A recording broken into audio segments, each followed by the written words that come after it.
At my husband's funeral, just as the pastor began speaking about legacy and love, a woman in a red dress stood up and turned to face the mourners. Her voice rang out like a bell in a quiet chapel. "He never loved her," she said. "He loved me." The words didn't echo, they landed hard, like stones. The entire church fell silent. Eyes turned toward her, then toward me, waiting to see if I would cry, scream, or collapse. But I did none of those things. I stayed still. I held my son Noah's hand in mine. My mother's hand tightened on my shoulder. And I stayed still. Because I already knew this wasn't the end of the story. Her name was Vanessa Crowe. I didn't need an introduction. I had seen it on hotel invoices and late-night text message previews. I had known of her long before I ever saw her in person. And now, here she was, standing in the middle of my husband Ethan's funeral, wearing a shimmering red dress that caught the light like fire among a sea of black. Her heels clicked as she walked down the aisle, slow and deliberate, like this was her stage. Her face was composed, but behind her eyes, I saw something desperate. Not grief. Not guilt. Something else entirely. Possession. I leaned toward my mother and whispered. She came. My mother didn't need to ask who. She pressed her lips into a thin line and gave my hand a small squeeze. Vanessa reached the center aisle and paused, turning to face the pews. The pastor stopped speaking. His confusion was obvious. He glanced at me for permission to go on. I gave him nothing. I wanted her to speak. I wanted to hear how she'd rewrite the truth in front of everyone. Vanessa placed a hand delicately on her chest and spoke again. I was in his life for 5 years. 5, she repeated, letting the number settle. He told me everything. That he was unhappy. That he couldn't be himself at home. That he only stayed for his son. Her gaze landed on me then, direct, like a knife meant to cut. He told me he didn't love her. He loved me. Gasps floated through the sanctuary like ghosts. Some people turned to look at me with pity. Others turned away, ashamed. Noah tugged on my hand. "Mommy, why is that lady saying that?" he whispered. I didn't look down. I kept my eyes on Vanessa. "Ignore her, baby," I said quietly. "She doesn't know what she's talking about." But she thought she did. The pastor tried to intervene. "Ma'am, please, this isn't," he started, but another voice cut in, smooth and steady. "Miss Crowe." It was Mr. Henry Voss, our family lawyer. He stood at the back of the church, holding a small wooden box in his hands. His suit was crisp, his voice calm, but his presence shifted the room's energy. Vanessa turned, visibly startled. Mr. Voss walked slowly down the aisle, each step measured. "Ethan Ward left very specific instructions in his final will," he said. "He asked that this be delivered to you. Today. In public." A murmur rolled through the congregation. Vanessa's confidence faltered. She blinked at him, then reached for the box like she was receiving a love letter. I watched her fingers curl around the smooth wood. Her nails were painted the same shade of red as her dress.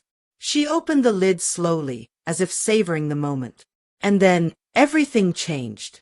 First, her expression froze. Her eyes locked on the contents, and for a long second, nothing happened. No joy. No tears. No recognition. Just stillness. Then came the shift. Her lips parted. Her eyebrows drew together. She fumbled to lift something from the box, a photograph. She stared at the back of it, and then it happened. She screamed. A sharp, broken scream that shattered the tension like glass on marble. She dropped the box. The wooden lid snapped closed against the floor. She backed away like she'd been burned. Murmurs turned to whispers. Whispers turned to open stares. Vanessa's hands were shaking. Her face turned pale. She turned toward me, wild-eyed. She looked as if she expected me to save her, to explain. But I did nothing. I stayed seated. I didn't need to move.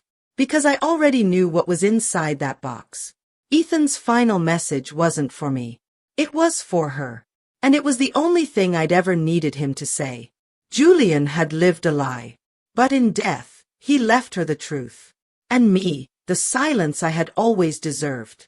The box lay at the foot of the pulpit like a dropped secret no one dared to pick up.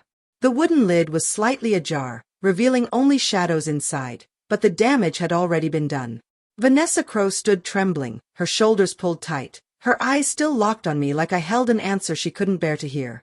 The photograph she had pulled out remained in her hand, her fingers crumpling its edges. Her breathing was uneven, lips parted in disbelief. The room, filled just moments ago with the hushed reverence of mourning, had now descended into something colder. Suspicion. Judgment. Realization.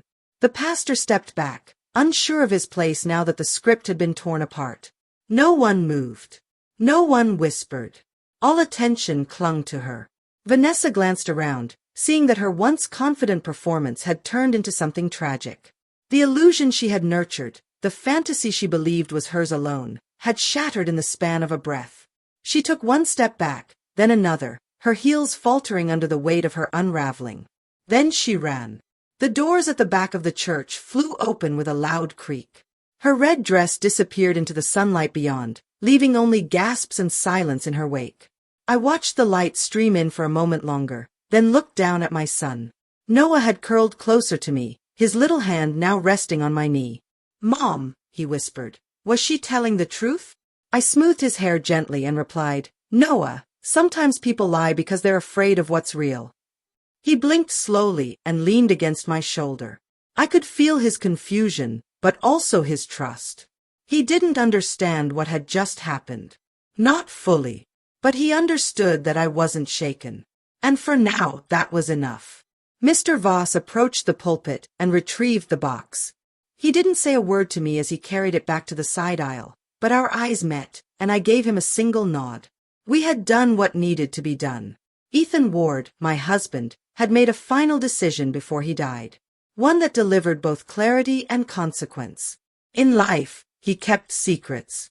In death, he made them speak louder than any confession could. The service resumed, though everything felt altered. The pastor read his notes with a slight tremor in his voice. People shifted uncomfortably in the pews.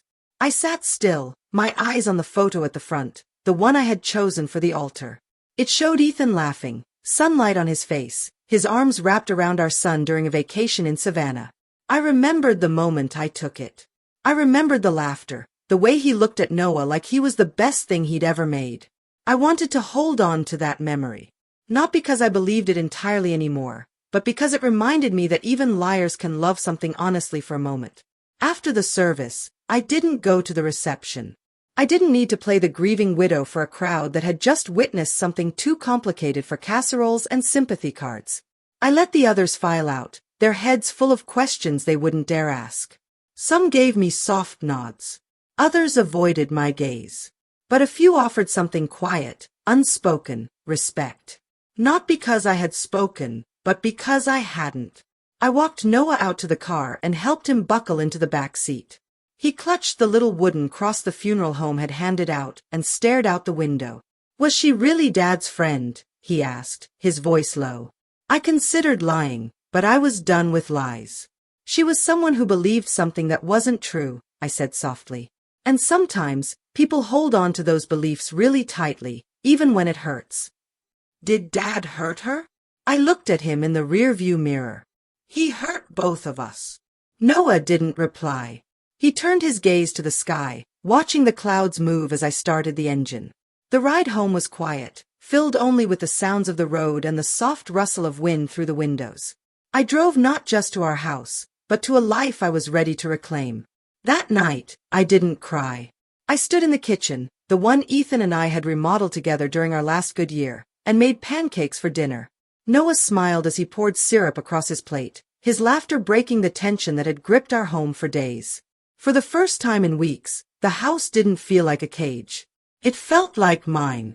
Later, after Noah was asleep, I walked into our bedroom. No, my bedroom now. I stood in the doorway and let the silence wash over me. The bed. The closet. The dresser with the drawer where I had first found the receipts that told me everything. I opened that drawer again now, not to search, but to clean. To remove what I no longer needed to carry. Inside was the cufflink Ethan wore on our 10th anniversary, the watch I gave him, still working, still ticking without him. I picked it up, listened to it for a second, then placed it in a box I had labeled for donation. One item after another. I folded the last suit he wore. I touched the lapel and let the memory surface, only to set it gently aside. This was not vengeance. It was clarity. I wasn't mourning Ethan anymore. I was mourning the version of myself who believed silence was strength. The version who mistook endurance for love. That version was gone. And I wasn't going to resurrect her. The next morning, the sky stretched pale and washed out above our neighborhood. The kind of sky that seemed undecided between rain and light. I stood by the kitchen window with a mug of coffee cooling in my hands, watching Noah toss a ball for our old Labrador in the backyard. The world had tilted yesterday. But today, there was balance in the ordinary. I had never realized how healing the sound of a child laughing with a dog could be until it returned to my house. I was halfway through sipping the lukewarm coffee when the doorbell rang. I opened the door to find Mr. Voss standing there, briefcase in one hand, an envelope in the other.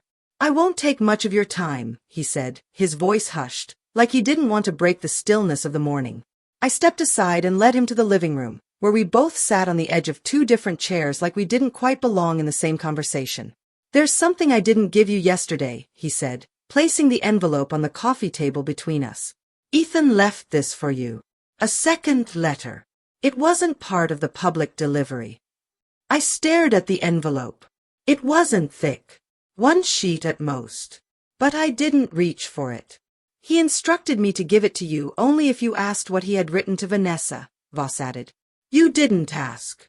But I think you deserve to know anyway." I nodded once, a small quiet signal of consent, and he left without another word. I didn't open the letter right away. I waited until Noah was showering, until the house was filled with the sound of running water and squeaky singing. Then I sat at the dining table and slit the envelope open with the edge of a butter knife. The handwriting was Ethan's. Slanted, too neat for someone so messy. The note read, "I'm sorry I couldn't be who you needed. I told the truth in death because I lacked the courage in life. I hurt you both. You were not a mistake. You were my mirror. And I couldn't bear to look at myself anymore. There was no greeting. No signature. No date. Just those lines, unfinished, like he ran out of time or breath or nerve. I read them twice, then a third time. The note didn't offer answers. It didn't offer redemption either. But it did something unexpected. It made me feel weightless. He had loved no one truly, not even himself. I had suspected it, deep down, when the betrayal started to crack the floor under our marriage. But to see him admit it, not with sorrow, but with naked confession, was like watching a long-held lie dissolve in sunlight. I folded the paper and placed it back in the envelope. Then I placed it in the firebox under the kitchen sink, not because I wanted to keep it, but because I wasn't ready to throw it away yet. That was a different step. One I would take soon, but not today. In the days that followed, I packed Ethan's belongings room by room. Not in fury, not with trembling hands or a racing heart, but with the care of someone closing a story for the last time. His books, his cologne, the knickknacks from business trips I used to pretend I liked. It all went into boxes marked, donate, or trash. Every item I touched had once felt essential. Now they felt like background noise from a life I no longer lived. I didn't speak of Vanessa.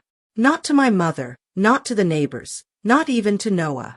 She had evaporated from my reality the moment she fled the church. Her scream haunted others, but not me.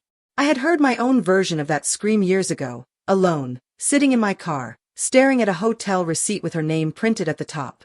I had already lived the moment she'd just discovered. The only difference was I had survived it in silence. She did not. One afternoon, as I cleared out the nightstand drawers, I found a picture I didn't remember placing there. It was a Polaroid, yellowing at the edges, of Ethan holding Noah as a baby, their noses touching, both smiling. The kind of photo that didn't lie. I stared at it for a long time, then slid it into the back of my journal. Not because I wanted to remember Ethan, but because Noah deserved to know that even flawed love could look like joy sometimes. And then came the day I decided to repaint the bedroom. I chose a soft sage green. Peaceful, muted, nothing like the beige Ethan preferred. As I painted, I played music. Loud. Messy. Songs he used to mock, saying they were too dramatic. I sang along to every lyric as the roller swept across the walls. Stroke by stroke, the room became mine. Not ours. Mine. That night, as Noah brushed his teeth, he looked up at me in the mirror and asked, "Mom, are we okay now?" I didn't hesitate. Yes, baby. We're more than okay. We're free. He smiled, toothpaste foam on his lips, and went back to humming a tune. That was all I needed. Because freedom wasn't loud. It was a quiet room. A clean wall. A child's laughter. And the absence of waiting for someone to love you right. That night, I slept with the windows open. The breeze slipped in, carrying the scent of new paint and early summer. And for the first time in what felt like years, I dreamed of nothing. 2 weeks after the funeral, life no longer spun like a storm. It simply slowed, then settled. The meals became warm again, not just microwaved apologies served to a child. The house was no longer a haunted archive of whispered doubts and betrayed routines. It breathed again, quietly. It had space now, and not the kind made by absence, but the kind made by truth. The mailbox was overflowing. I hadn't touched it since the day after the service. Sympathy cards. Church newsletters. Flyers I'd never asked for. I carried the pile inside, setting it on the counter. As I sorted through the envelopes, one stood out. A smooth gray square with no return address, only my name written in careful script. I opened it and immediately recognized the handwriting. It was from Ethan's mother, Evelyn. Her words were short, polite, but tightly strung. "I did not know about Vanessa," she wrote. "I cannot excuse what he did, but I hope you'll let Noah continue to know the loving parts of his father. I grieve for my son, but I grieve more for what he became." I stood there, holding the card in one hand, unsure whether to feel gratitude or fury. Evelyn had always been distant, guarded, the kind of woman who measured kindness in teaspoons.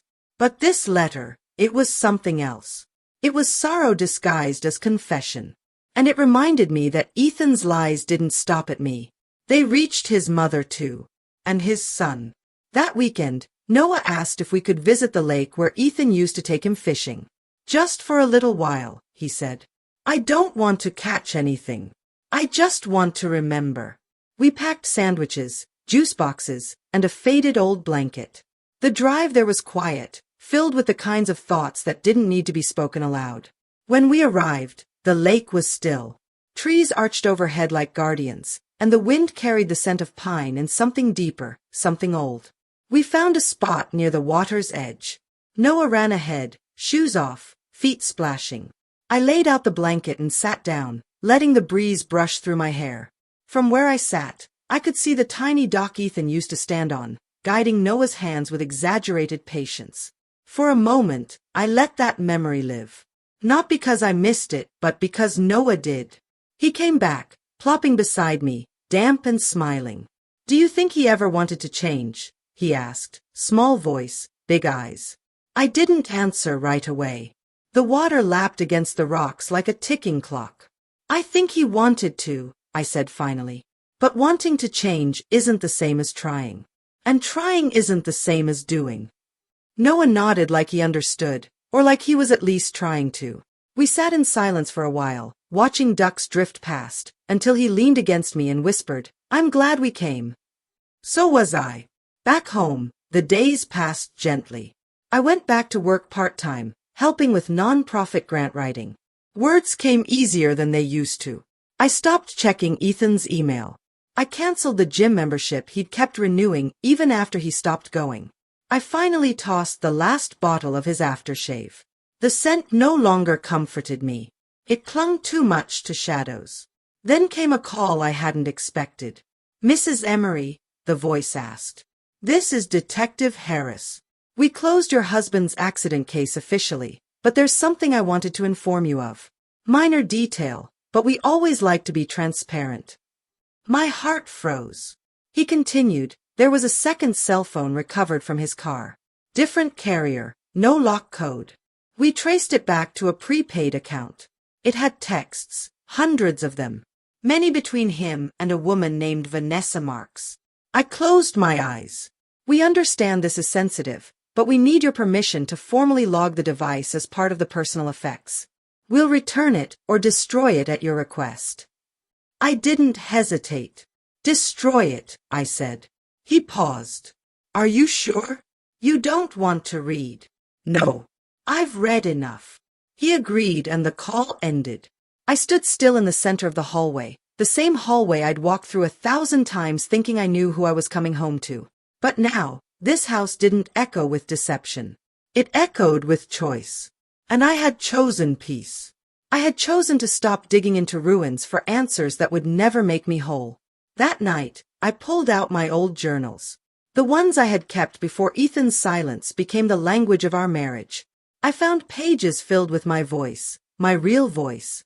I read entries about Noah's first laugh, about the book I once dreamed of writing, about the day I planted roses in the backyard even though Ethan said they were too fragile. I picked up a pen, and I wrote a new entry. Today, I chose to let the ghosts starve. Not by hating them, but by refusing to feed them with my grief. Today, I remembered I am still here. Not just surviving, but becoming. The sky that morning was overcast, thick with the kind of clouds that muted everything below it. The kind that made you feel like the whole world was taking a breath, but hadn't decided whether to sigh or scream. I stood in the kitchen pouring coffee into my favorite mug, the one Ethan had never liked. He said the chipped rim looked sloppy, unpolished. But I liked it because it was mine. Because it was flawed. Because it didn't try to pretend to be whole. Noah was still asleep upstairs. The house was still. I should have been relieved. But instead, my heart beat with a peculiar urgency. It had been 38 days since the funeral. Since the photograph. Since the box. Since the scream that still echoed in the bones of that church. 38 days since Delilah, no Vanessa, had vanished from my life like a fever breaking. I hadn't seen her again. She hadn't called, hadn't written. But the silence wasn't peace. It was potential. The kind that makes you wonder if something is waiting just around the corner, watching, still burning with the embarrassment of being exposed in public. I knew humiliation didn't always fade. Sometimes it transformed. Into anger. Into revenge. Still, I didn't let the fear dictate my movements. I took Noah to school. I returned overdue books to the library. I planted new herbs in the kitchen window. I lived. Not with loud defiance, but quiet resilience. Every task became an act of reclamation. The more I did for myself, the more the version of me who had once waited for apologies began to fade. Then, one afternoon, while sorting through a closet that still smelled faintly of Ethan's cologne, I found a box I hadn't opened since our second anniversary. It was labeled, Just Us. Inside were old letters, Polaroids, wristbands from concerts we never finished, ticket stubs to plays I pretended to enjoy, and a tiny velvet pouch I didn't recognize. I opened the pouch and inside was a necklace. A simple gold chain with a charm shaped like a flame. There was a tag attached, unread. I lifted it. To my forever fire. You burn brighter than you know. It wasn't addressed to me. My breath caught. The handwriting wasn't mine. The message wasn't meant for my eyes. It was hers. One of many gifts, perhaps. Forgotten or misplaced in a rush to hide what should never have existed. I almost dropped it, the weight of the betrayal resettling in my chest. But then, I didn't. I placed the charm on the desk, walked to the kitchen, and grabbed the matchbox. I returned, lit a match, and held the flame close, not to burn, but to decide. I watched it flicker, sharp and alive. And then I blew it out. I didn't need to destroy it. That wasn't the point anymore. I didn't need to win. I just needed to stop losing pieces of myself to his memory. I drove to a donation center the next day and left the entire box. The velvet pouch was the last thing I placed inside. I didn't even give my name. At home, I opened my laptop. The cursor blinked on a blank document. For weeks I had avoided it, afraid that the words would sound like a journal entry, a sob story, a woman clinging to wreckage. But today felt different. I typed a title. When the fire isn't yours to carry. And then the first sentence. My husband died, and so did the version of me who thought love meant silence. It poured from me, memory, betrayal, healing. But not as pain. As perspective. Hours passed. I wrote until the light faded. Noah came home from school, saw the laptop open, and asked, "Are you finally writing again?" I smiled. "Yes, baby. I am."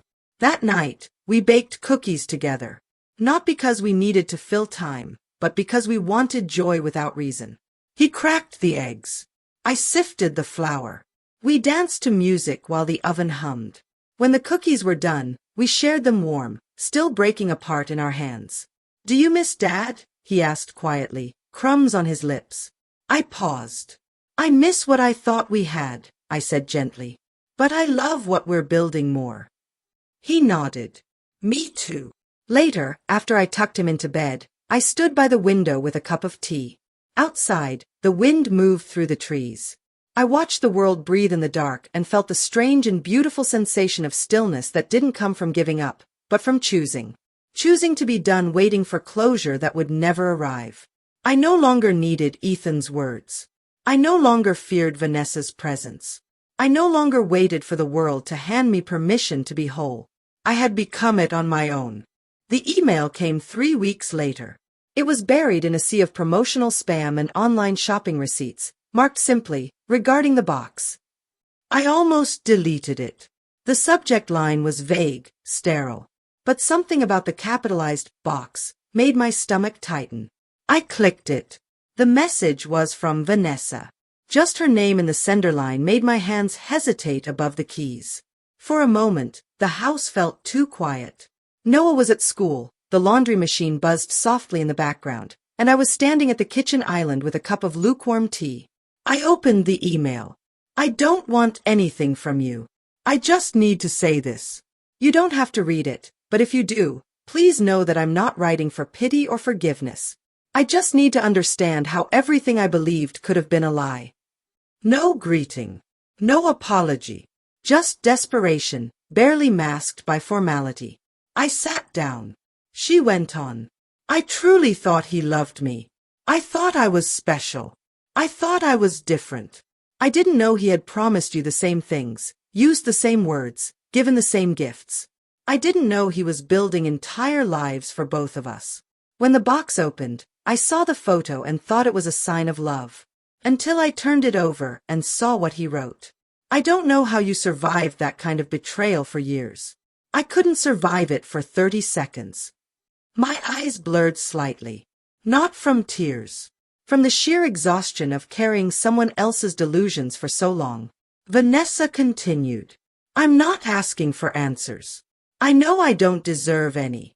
But what he did to both of us, it was cruel. I let him make me feel powerful, like I had something you didn't. But the truth is, I had less. I had only half of him, and even that was a lie." I stopped reading. Not because it hurt, but because it didn't. I wasn't angry anymore. I didn't pity her either. I understood now that she wasn't my villain. She was another woman caught in the illusion spun by a man who fed on admiration and secrecy like oxygen. We were both casualties of Ethan's emptiness, used to fill a void he never dared confront. Her screams at the funeral hadn't been for me, they were for herself.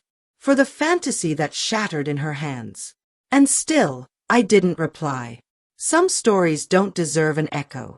Instead, I printed the email, folded it once, and placed it inside a folder labeled Endings.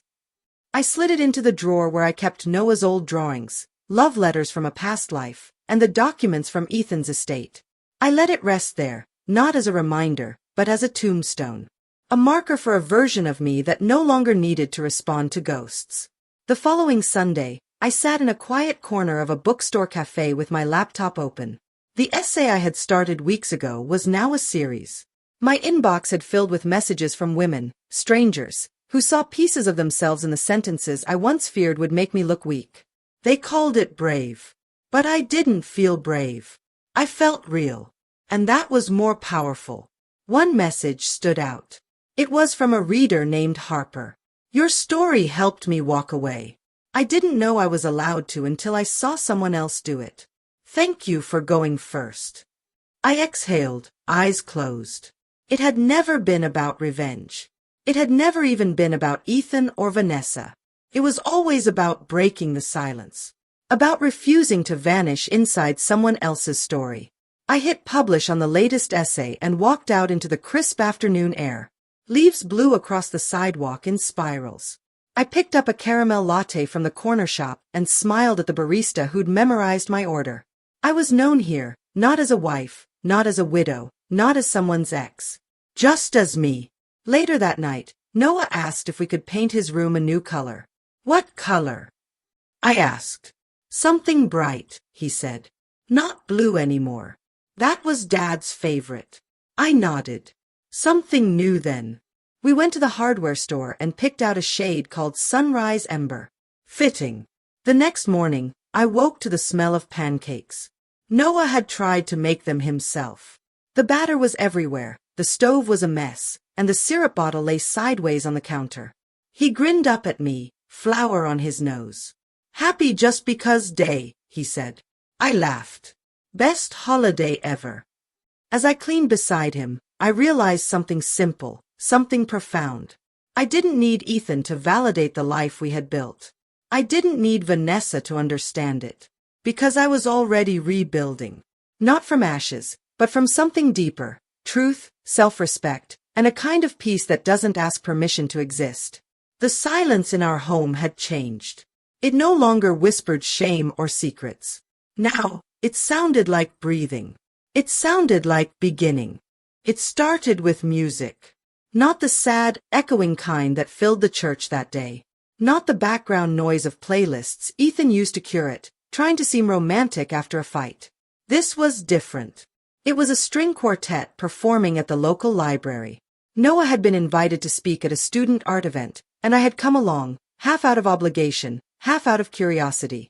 The music was soft at first, but then it swelled, full, unapologetic, like it had something to say. I didn't expect it to move me, but as the notes lingered in the air, I found myself blinking back tears. Not grief. Not regret. But release. Like some part of me had been waiting to exhale since the day Ethan died, and now, finally, I could. I looked at Noah seated beside me, his eyes wide as he watched the performers. He leaned over and whispered, "It's kind of beautiful, right?" I smiled. Yeah, it really is. After the event, we walked home. The library was only a few blocks away, and the sky had started to shift into evening hues, soft peach and lavender. The kind of sky that made you believe in fresh starts.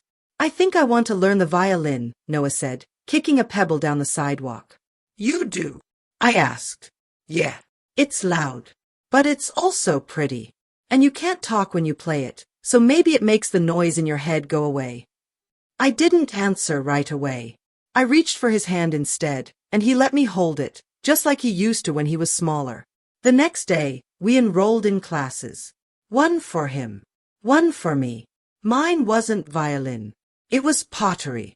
Something about shaping clay, forming something from nothing, felt appropriate. It wasn't about making anything perfect. It was about feeling my own hands move again, not to clean, or to hold, or to write emails about grief, but to create. To mess up. To start over. Our days took on a different rhythm. Mornings began with music in the kitchen, Noah's playlists this time. Afternoons were filled with practice, laughter, sometimes silence. But not the kind that weighed heavy. The kind that made room. I started writing again, not about Ethan, not about betrayal, but about resilience. About what comes after. The kind of stories I used to be afraid to tell because they weren't neat. They weren't tied with bows. But they were true. And people needed truth more than they needed comfort. One evening, I sat outside as Noah played his first full song. It was a little off-key. His bow scratched now and then. But when he finished, he looked at me like he had just told a secret. That was for you, he said. And I cried. Not because it was perfect, but because it was ours. Weeks turned to months. The box Vanessa had opened at the funeral remained where I'd left it, in the drawer marked Endings. I never touched it again. But one afternoon, while clearing out old furniture, I came across another box. Smaller. Covered in dust. Tucked in the back of the closet behind Ethan's old sports trophies and in used camping gear. I hesitated, then opened it. Inside were photos from our first year of marriage. Letters he'd written but never sent. Little mementos from trips I had forgotten. I held one of the photos up, Ethan and me, arms around each other, smiling so wide we looked like children playing dress-up. For a moment, I let myself feel the version of him that once made me believe in forever.